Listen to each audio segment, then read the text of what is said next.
तारीख थी 16 जनवरी 2025, जब हैदराबाद में एक ऐसी दर्दनाक घटना घटी जिसे सुनकर हर किसी के रोंगटे खड़े हो गए। ये केस फाइल है गुरुमूर्ति नाम के एक शख्स की, जिसने अपनी ही पत्नी की इतनी बेरहमी से जान ले ली कि दुनिया में पति पत्नी के रिश्ते पर शक पैदा कर दिया। आखिर क्यों गुरुमूर्ति ने अपनी पत्नी की बेरहमी से जान ली? क्या सच में इसने अपनी पत्नी की हड्डियों को कुकर में गलाया था? ऐसी कौन सी गलती की माधवी ने जो उसे मौत की सजा मिली? क्यों गुरुमूर्ति अपने ससुराल वालों को पसंद नहीं करता था? क्या मायके जाने की सजा मौत हो सकती है? इस केस से जुड़ा कौन सा खुलासा किया है पुलिस ने? आइए जानने की कोशिश करते हैं, लेकिन वीडियो में आगे बढ़ने से पहले हमारे चैनल को सब्सक्राइब करके बेल आइकॉन प्रेस कर लीजिए।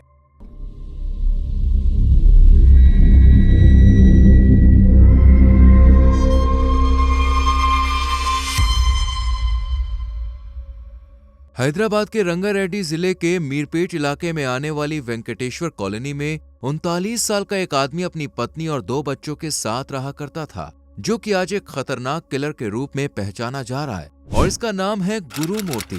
गुरुमूर्ति का अगर बैकग्राउंड देखेंगे तो ये आज से बिल्कुल अलग नजर आता है। गुरुमूर्ति ने साल 2003 से साल 2020 तक इंडियन आर्मी में काम किया था और फिर इसी साल यानी 2020 में इसने नायाब सूबेदार की पोस्ट से रिजाइन दे दिया और फिर इसको नौकरी मिली DRDO में, यानी defence research and development organisation में। यहाँ इसे एज अ सिक्योरिटी गार्ड तैनात किया गया था। इसकी प्रोफेशनल लाइफ तो अच्छी चल ही रही थी, पर्सनल लाइफ में भी ये काफी खुश था। साल 2012 में गुरुमूर्ति की शादी माधवी नाम की एक लड़की से हुई थी। दोनों ने एक अच्छे हमसफर की तरह एक दूसरे का साथ दिया और फिर दोनों 2 बच्चों के माता पिता बने। इस तरह इनकी फैमिली कंप्लीट हो गई और गुरुमूर्ति के अच्छे काम की वजह से फाइनेंशियल कंडीशन भी काफी अच्छी थी, इसलिए फैमिली हंसी खुशी जिंदगी गुजार रही थी। लेकिन शादी के 8 साल बाद यानी साल 2020 में गुरुमूर्ति की अपने ससुराल वालों से कुछ अनबन रहने लगी। हालांकि गुरुमूर्ति ने बीवी को कोई नुकसान नहीं पहुंचाया, उसे पहले की तरह सपोर्ट और प्यार दिया, लेकिन माधवी के घर वाले अब उसे खलने लगे थे।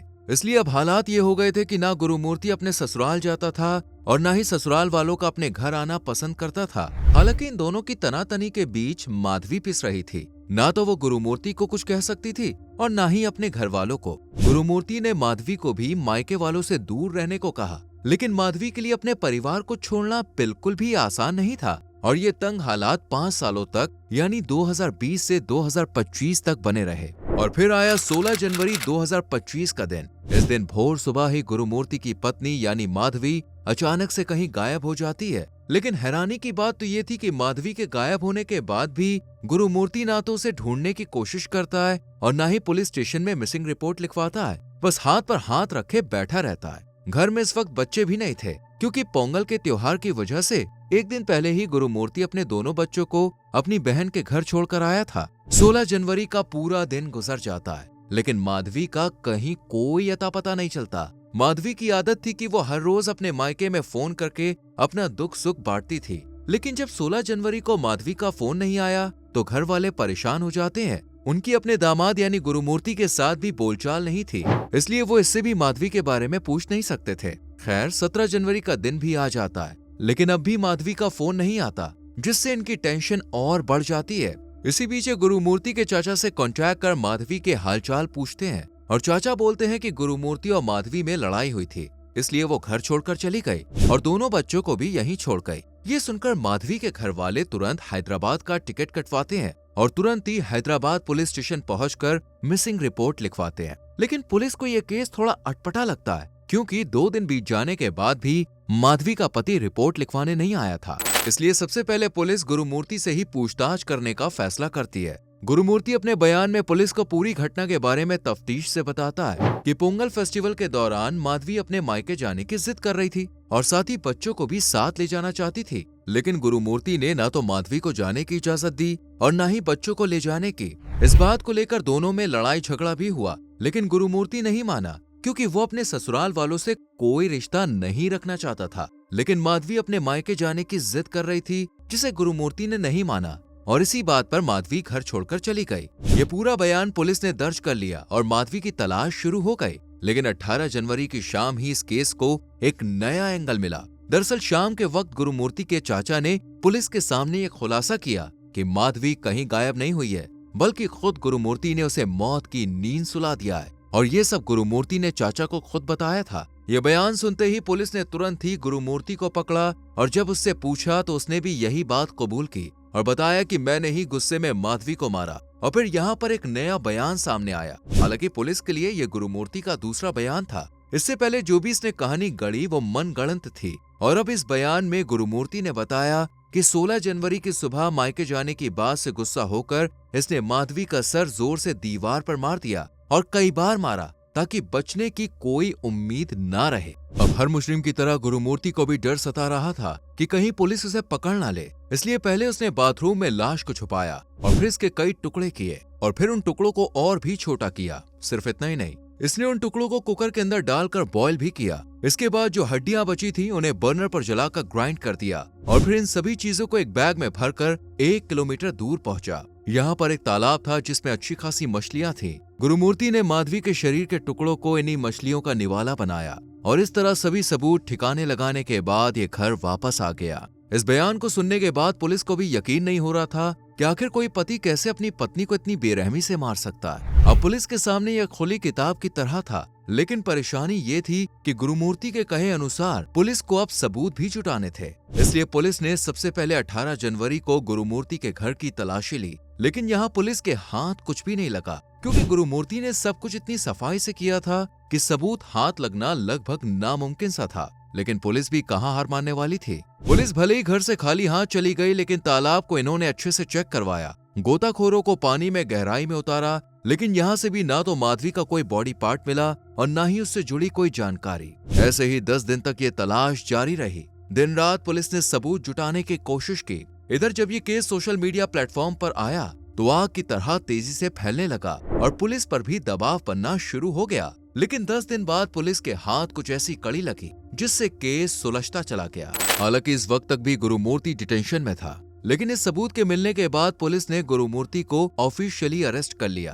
पुलिस ने जब गुरुमूर्ति के सामने इस एविडेंस का खुलासा किया तो ये भी बुरी तरह से बौखला गया, क्योंकि अब ये पूरी तरह से फंस चुका था। इसलिए गुरुमूर्ति ने भी अब सारी सच्चाई पुलिस के सामने रख दी और अब तीसरा बयान दिया। इस बयान से ये क्लियर हो गया कि गुरुमूर्ति ने गुस्से में आकर माधवी को नहीं मारा, बल्कि उसने ये साजिश काफी पहले ही रच ली थी। इसी कहानी के आधार पर गुरुमूर्ति को अरेस्ट किया गया और इसकी शुरुआत होती है 14 जनवरी 2025 से। इस दिन सब लोग मकर संक्रांति, जिसे साउथ में पोंगल कहा जाता है, उसे धूमधाम से मना रहे थे और इस उत्सव के मौके पर माधवी ने भी अपने घर वालों से मिलने घर जाने की इच्छा जाहिर की और साथ ही बच्चों को ले जाने की भी इजाजत मांगी। लेकिन गुरुमूर्ति ने साफ अल्फाजों में मना कर दिया, क्योंकि पिछले कई सालों से उसके और ससुराल वालों के बीच रिश्ते अच्छे नहीं थे। इसलिए उसने माधवी को भी जाने से मना कर दिया, पर माधवी जिद पर अड़ी रही और दोनों में लड़ाई झगड़ा होने लगा। इसी वक्त गुरुमूर्ति ने ठान लिया कि वो उसे मायके नहीं जाने देगा, फिर चाहे उसे रोकने के लिए उसकी जान ही क्यों ना लेनी पड़ जाए। और यही माधवी की जान लेने का विचार गुरुमूर्ति के दिमाग में बैठ गया। गुरुमूर्ति ने प्लान बनाया और इस प्लान के तहत 15 जनवरी को ये अपनी पूरी फैमिली के साथ अपनी बहन के घर चला गया और यहाँ अपने दोनों बच्चों को छोड़ दिया और खुद माधवी को लेकर घर आ गया। रात में भी दोनों के बीच जाने को लेकर बहसबाजी होती है, लेकिन गुरुमूर्ति अब भी अपनी बात पर अड़ा रहता है और इस तरह 16 जनवरी की सुबह भी हो जाती है। इस सुबह की शुरुआत भी मायके जाने के कलेश से ही होती है, लेकिन अब गुरुमूर्ति के सब्र का बांध टूट जाता है और ये इतना ज्यादा गुस्से में आ जाता है कि अब ये प्लान के तहत माधवी को मारने का फैसला कर लेता है। गुरुमूर्ति माधवी का सर जोर से पकड़ता है और उसे बड़ी बेरहमी से दीवार पर मार देता है। गुरुमूर्ति पर्सनालिटी में काफी अच्छा खासा था, आर्मी में काम कर चुका था, इसलिए इसकी ताकत का अंदाजा आप खुद भी लगा सकते हैं। एक ही बार में माधवी अधमरी हालत में हो जाती है और किश्तों में सांसें लेने लगती है, लेकिन गुरुमूर्ति तो फैसला कर चुका था कि इसे मारना ही है, इसलिए ये कई बार इसका सर दीवार पर मारता है और तब तक मारता है जब तक कि माधवी इस दुनिया को नहीं छोड़ देती। और आखिरकार गुरुमूर्ति की ये ख्वाहिश भी पूरी हो जाती है और माधवी मौत को गले लगा लेती है। इस वक्त सुबह के करीब 8 बजे होंगे। गुरुमूर्ति सबसे पहले तो खून से लथपथ दीवार को साफ करता है और फिर इसकी लाश को घसीटता हुआ बाथरूम में ले जाता है। करीब 2 घंटे ये इसे ठिकाने लगाने के बारे में सोचता है और फिर 10 बजे चाकू से लाश को काटना शुरू कर देता है और फिर एक बाल्टी में पानी भरकर इसमें शरीर के टुकड़े डाल देता है और इसमें इमर्शन रॉड, जिससे पानी गर्म होता है, वो लगाकर पानी को खूब गर्म करता है ताकि टुकड़े गल जाएं। इस तरह ये बॉडी पार्ट्स को गला देता है और हड्डियों को बर्नर पर रख कर जला देता है और स्मेल ना आए इसके लिए परफ्यूम का सहारा लेता है। हड्डियों को जलाने के बाद ये इन्हें ग्राइंड कर कुछ टुकड़ों के साथ बाथरूम में फ्लश कर देता है। शाम को 6 बजे बाकी बचे टुकड़ों को ये तालाब में फेंक आता है और 7 बजे के लगभग घर आता है। इस वक्त ये अपने साथ फिनाइल भी लाया था। ये इस फिनाइल से पूरे घर, नल, दीवार यानी जितनी भी चीजें जहां लाश से जुड़े हुए निशान हो सकते थे सबकी सफाई कर देता है और इस काम में इसके 2 से ढाई घंटे बर्बाद हो जाते हैं। घर को अच्छी तरह साफ करने के बाद ये 9:30 बजे के अराउंड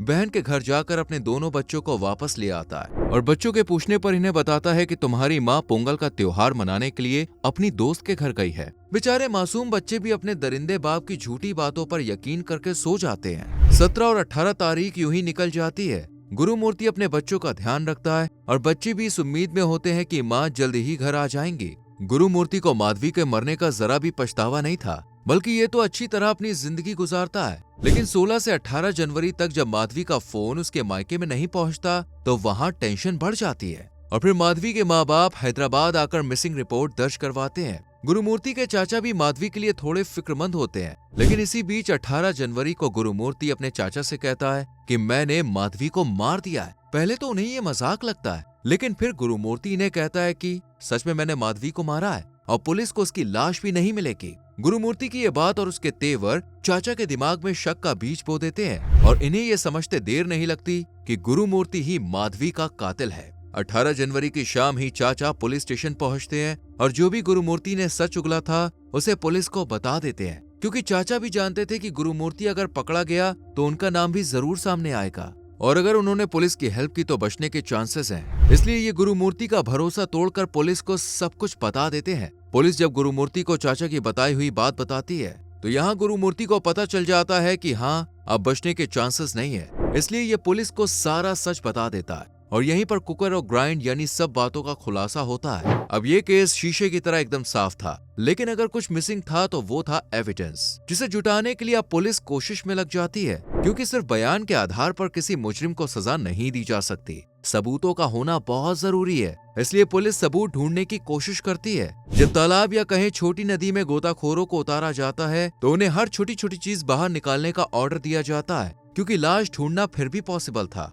लेकिन इतने बड़े तालाब से लाश के टुकड़े बाहर निकालना रेत के ढेर में सुई ढूंढने के बराबर था। इसलिए गोताखोर खोज में कई छोटी छोटी चीजें बाहर निकालते हैं, जिनमें पत्थर, बालू सब चीजें मौजूद थी, जो कि पुलिस के किसी काम की नहीं थी। लेकिन फिर पुलिस के हाथ एक शरीर का टुकड़ा लगता है, लेकिन पुलिस को ये कंफर्म नहीं था कि ये माधवी का ही है या फिर किसी जानवर का। इसलिए शुरू में इस खोज को बेकार माना जाता है, क्योंकि ये महज स्किन का एक छोटा सा टुकड़ा था। खैर, पुलिस इस टुकड़े को जांच के लिए भेजती है ताकि डीएनए सैंपल के थ्रू जानकारी मिल सके।